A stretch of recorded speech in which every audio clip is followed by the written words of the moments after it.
روافظ دشمنان صحابہ ہزاروں طرق سے صحابہ کرام کے بارے میں یہ زہر معاشرے میں عام کر رہے ہیں کہ نعوذ باللہ من ذالک وہ ظالم تھے، وہ غاصب تھے، حتیٰ کہ لفظ منافق اور جہنمی تک بولتے ہیں اور لفظ کافر تک بولتے ہیں کہ حضرت ابو بکر صدیق رضی اللہ تعالیٰ عنہ نے جب بیعت لی نبی پاک علیہ السلام کے وصال کے بعد، تو نعوذ باللہ من ذالک یہ حق بنتا تھا علی کا، انہوں نے جب بیعت لی تو جو آیا ان کے ہاتھ پہ بیعت کی تو وہ 1.25 کا 1.25 نعوذ باللہ من ذالک کافر ہو گیا۔ اب اس کے مقابلے میں اگر میں اپنے ابا جی کی کرامتیں بیان کرتا رہوں اور اپنے دادا جی کی کرامتیں بیان کرتا رہوں یا ساری زندگی میں اپنے پیر صاحب کی کرامات میں گزار دوں تو یہ کوئی کرنے والا کام ہے؟ یہ کوئی کرنے والا کام ہے کہ وہ صحابہ کو کافر کہتے رہیں، وہ صحابہ کو جہنمی کہتے رہیں، وہ ان کو ظالم جابر اہل بیت کا دشمن کہتے رہیں، بی بی فاطمہ کو مارنے والا پسلیاں توڑنے والا کہتے رہیں، اور ہم ابا جی اور دادا جی اور پیر جی کی کرامات سے فارغ نہیں ہیں؟ تو اب زمانہ یہ ہے، اور میرے امام اہل سنت امام احمد رضا خان قادری رحمۃ اللہ علیہ نے فتاوی رضویہ میں یہ مسئلہ لکھا، جس زمانے میں اسلام کے جس حصے پر حملہ ہو اس زمانے میں اسلام کے اس حصے کا دفاع کرنا یہ فرض اعظم بن جاتا ہے، سب سے بڑا فرض بن جاتا ہے۔ تو آج کا زمانہ عالم کفر، تو عالم کفر اسلام کی چھتری کے نیچے درجنوں ایسے ٹولے ہیں، گروپ ہیں، جتھے ہیں بدبخت اور بد نصیب گستاخ کہ جو اللہ رب العالمین، اللہ کے محبوبوں کی انبیاء و مرسلین علیہم السلام، اصحاب و اہل بیت اور امہات المومنین، ان کی توہین کرتے ہیں۔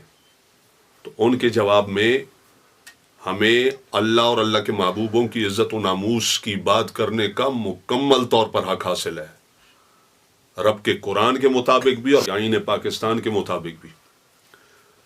ہماری ماں، ہماری بہن، ہماری بیٹی، ہماری بیوی، ہمارا استاد، ہمارا پیر اس پر کوئی الزام لگائے، جھوٹا تہمت لگائے، تو صفائی پیش کرنا ہمیں حق ہے نا؟ خدائے رحمان بھی ہمیں حق دیتا ہے، آئین پاکستان بھی حق دیتا ہے، ہم اپنے بہن بیٹی کی صفائی پیش کر سکتے ہیں۔ تو کل کائنات کی بہنیں بیٹیاں امی عائشہ صدیقہ رضی اللہ عنہ کے قدموں پہ قربان، صحابہ کرام پہ قربان، نبی پاک علیہ السلام پہ قربان، انبیاء و مرسلین علیہم السلام پہ قربان، اور اللہ تو اللہ ہے، اللہ کی ناموس پہ قربان۔ تو ہمیں پورا حق ہے اللہ اور اللہ کے محبوبوں کی عزت و ناموس کا دفاع کرنے اور ان پر لگنے والے الزام کا جواب دینے، جو ریالٹی ہے کتاب و سنت میں، وہ مخلوق کے سامنے رکھنے ہمیں حق حاصل ہے۔ تو آج کی چونکہ اگلی 2 حدیثیں ہیں حضرت عثمان غنی رضی اللہ تعالیٰ عنہ اور حضرت ابو سعید خدری رضی اللہ تعالیٰ عنہ سے، تو دونوں سے مل کر اتفاقاً ایک حدیث ہے بخاری شریف کی، جن میں حضرت ابو موسیٰ اشعری رضی اللہ تعالیٰ عنہ ذکر کرتے ہیں، اور اس ذکر میں حضرت عثمان غنی رضی اللہ عنہ کا ذکر خیر آتا ہے، اور کس انداز میں آتا ہے، اس کس درجے پہ آتا ہے، اور کیا کمال ذکر ہے، کس کا؟ دوہرے داماد رسول حضرت عثمان غنی رضی اللہ عنہ کا۔ حضرت ابو موسیٰ اشعری رضی اللہ تعالیٰ عنہ آپ فرماتے ہیں ان النبی صلی اللہ علیہ وسلم دخل حائطا، نبی پاک علیہ الصلوۃ والسلام ایک باغ میں داخل ہوئے، وَأَمَرَنِي بِحِفْظِ بَابِ الْحَائِطِ، اور مجھے نبی پاک علیہ السلام نے حکم دیا باغ کے دروازے پر بیٹھنے کا، حفاظت کرنے کا، خیال کرنے کا، آنے جانے والے کا خیال رکھنا ہے۔ مجھے بٹھا دیا، فرمایا میں گھر سے نکلا اس لیے تھا، یہ منت مان کے دل میں یہ ارادہ کر کے آج سارا دن جو ہے میں نے اپنے مہربان نبی پاک علیہ الصلوۃ والسلام کی خدمت میں گزارنا ہے۔ اور دوسرا بھائی وضو کر رہا تھا اس کو چھوڑ کے، اور دل میں یہ تھا کہ اللہ کرے وہ بھی جلدی آ جائے، اللہ کرے وہ بھی جلدی آ جائے۔ کدھر آ جائے؟ ڈالر کمانے ہیں، اللہ کرے وہ بھی جلدی آ جائے۔ دونوں بھائی مل کر نبی پاک علیہ السلام کی خدمت میں آج کا دن گزارے، یہ تھے ہمارے بڑے۔ آپ فرماتے ہیں میں پہلے آیا،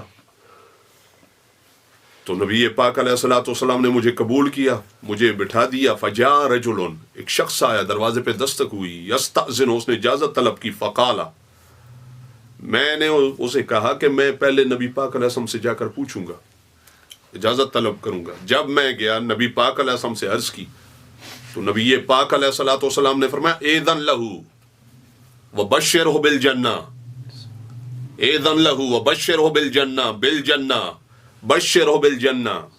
جنہیں یہ رافضی جہنمی بناتے ہیں، زبان مصطفیٰ سے ان کو سرٹیفکیٹ کب کا جاری ہو چکا ہے جنتی ہونے کا.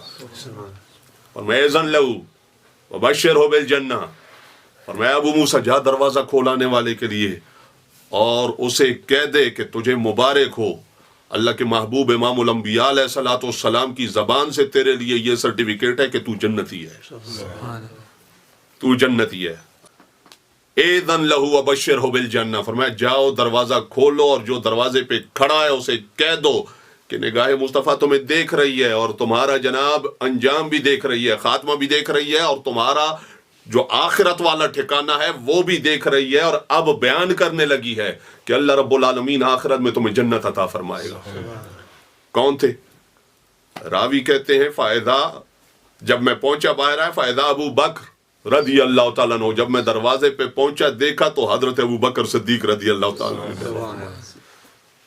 تو اگر حضور کو پتہ نہیں تھا، جو کہتے ہیں دیوار کے پیچھے کا نہیں پتا، تو حضور کو پتہ نہیں تھا تو دروازے پہ ابو جہل بھی ہو سکتا تھا، دروازے پہ رئیس المنافقین بھی ہو سکتا تھا، تو بشر بالجنہ کہاں جاتا؟ تو پتہ چلا کہ نگاہ مصطفیٰ، زبان مصطفیٰ سے جو نکلا وہ بعد میں نکلا، نگاہ مصطفیٰ نے پہلے دیکھا. دروازے پہ کون کھڑا ہے دیکھا تو فرمایا، یہ نہیں کہ جناب فرما دیا ایسے ہی کہہ دیا، پہلے دیکھا کون ہے، یہ ابو بکر، ابو بکر، اسے کہہ دو تو جنتی ہے. آگے فرماتے ہیں پھر میں آیا، ثم جاء آخر، ایک اور شخص آیا، یستأذن، وہ اجازت طلب کرتا تھا مجھ سے، اس نے اجازت مانگی، اندر آنا چاہتا تھا. میں نے کہا میں نبی پاک علیہ السلام سے پوچھوں گا. میں گیا نبی پاک علیہ السلام سے پوچھا. فقال، نبی پاک علیہ السلام نے فرمایا اذن لہ وبشرہ بالجنہ، جاؤ اس کے لیے بھی دروازہ کھولو اور اس کو بھی کہو تمہیں مبارک ہو، تمہیں مبارک ہو، زبان مصطفیٰ سے تمہارے لیے یہ سند ہے کہ تم جنتی ہو. کہتے ہیں اب جب میں باہر گیا تو دروازے پہ دیکھتا ہوں تو کون تھا؟ فرمایا عمر ابن الخطاب رضی اللہ تعالیٰ عنہ، حضرت عمر رضی اللہ تعالیٰ عنہ. دروازہ گرایا تو پسلیاں توڑ دی، تو گھر کو آگ لگا دی، تو بی بی کو مارا، تو اہل بیت کا حق کھا گئے، تو جہنمی، تو دشمن، تو ایسے تو ایسے. تمہاری حیثیت کیا ہے؟ تمہاری حیثیت اصل نسل کچھ بتاؤ. ادھر امام الانبیاء حضور پرنور محمد الرسول اللہ صلی اللہ علیہ وسلم کی ذات پاک ہے، اور آپ جناب سرٹیفکیٹ تقسیم فرما رہے ہیں. فرمایا یہ جو ابو بکر کھڑا ہے اسے بھی کہو جنتی ہے، یہ جو ابھی عمر آیا ہے اس کو بھی کہو کہ جنتی ہے. اور یہ تو پھر بھی اتنا ہے کہ جا کر کہو، سامنے بٹھا کر بھی نبی پاک علیہ السلام نے فرمایا ابو بکر فی الجنہ، عمر فی الجنہ، عثمان فی الجنہ، علی فی الجنہ. ابو بکر بھی جنتی ہے، عمر بھی جنتی ہے، عثمان بھی جنتی ہے، علی بھی جنتی ہے. اب ہمارے موضوع کے ساتھ اس کا تعلق، کہتے ہیں میں آیا بیٹھا، ثم جاء آخر، ایک اور شخص آیا، اس نے اجازت طلب کی، تو میں نے جا کر نبی پاک علیہ السلام سے عرض کی. اب نبی پاک علیہ السلام نے کچھ دیر کے لیے سکوت فرمایا، کچھ دیر خاموش رہے. ثم قال، پھر فرمایا اذن لہ وبشرہ بالجنہ الا بلوى ستصیبہ. اب کلام تھوڑا سا چینج کیا نبی پاک علیہ السلام نے. فرمایا جو دروازے پہ اب آیا، یہ تیسری بار دروازے پہ اب جو آیا ہے، جا کر اسے بھی کہو کہ تمہارے لیے بھی سند ہے. دستخط کس کے ہیں؟ امام الانبیاء حضور پرنور محمد الرسول اللہ صلی اللہ علیہ وسلم کے. تو بھی جنتی ہے، لیکن ساتھ میں یہ بھی کہنا کہ صبر کرنا، صبر، تم پر بڑے بڑے امتحان آئیں گے. یہ نگاہ مصطفیٰ، یہ ہے علم مصطفیٰ من جانب اللہ، عطائی علم، ذاتی نہیں مانتے. اہل سنت کبھی بھی پیغمبر کے لیے ذاتی پاور، ذاتی کمال، ذاتی علم نہیں مانتے. کیا مانتے ہیں؟ عطائی، اللہ رب العالمین کا دیا ہوا، اللہ رب العالمین کا عطا کردہ. تو اللہ نے جو دیا وہ کتنا ہے، کہ یہ نہیں کہ آپ جناب آج کا بتا رہے ہیں کہ میں یہ بتا سکتا ہوں دروازے پہ کون آیا ہے، میں یہ بتا سکتا ہوں دروازے پہ کون کھڑا ہے. آپ نے بتا دیا میں یہ بھی بتا سکتا ہوں کہ دروازے پہ کون ہے، اور میں یہ بھی بتا سکتا ہوں کہ آخرت میں اس کا ٹھکانہ کیا ہے. یہ جنتی ہیں. اب جب دروازہ کھولا فرمایا اب جب دیکھا تو عثمان ابن عفان رضی اللہ تعالیٰ عنہ، اب حضرت عثمان غنی رضی اللہ تعالیٰ عنہ دروازے پر موجود تھے. یہ جنتی ہیں، رجسٹرڈ جنتی ہیں. نبی پاک علیہ الصلوۃ والسلام کی زبان سے بار بار ان کے نام آئے. ایسے تو اللہ رب العالمین کا قرآن ہے، اللہ رب العالمین نے ان کے بارے میں سند جاری کی ہے. اور میں کلم وعد اللہ الحسنہ، میرے حبیب کے جتنے یہ غلام ہیں، جتنے صحابہ ہیں، جتنے آ کر آپ کی محفل میں آپ کے ہاتھ پر دست اقدس پر جنہوں نے کلمہ پڑھا اور ایمان لائے، اللہ رب العالمین فرماتا ہے میرا وعدہ ہے کہ یہ سارے پکے رجسٹرڈ جنتی ہیں.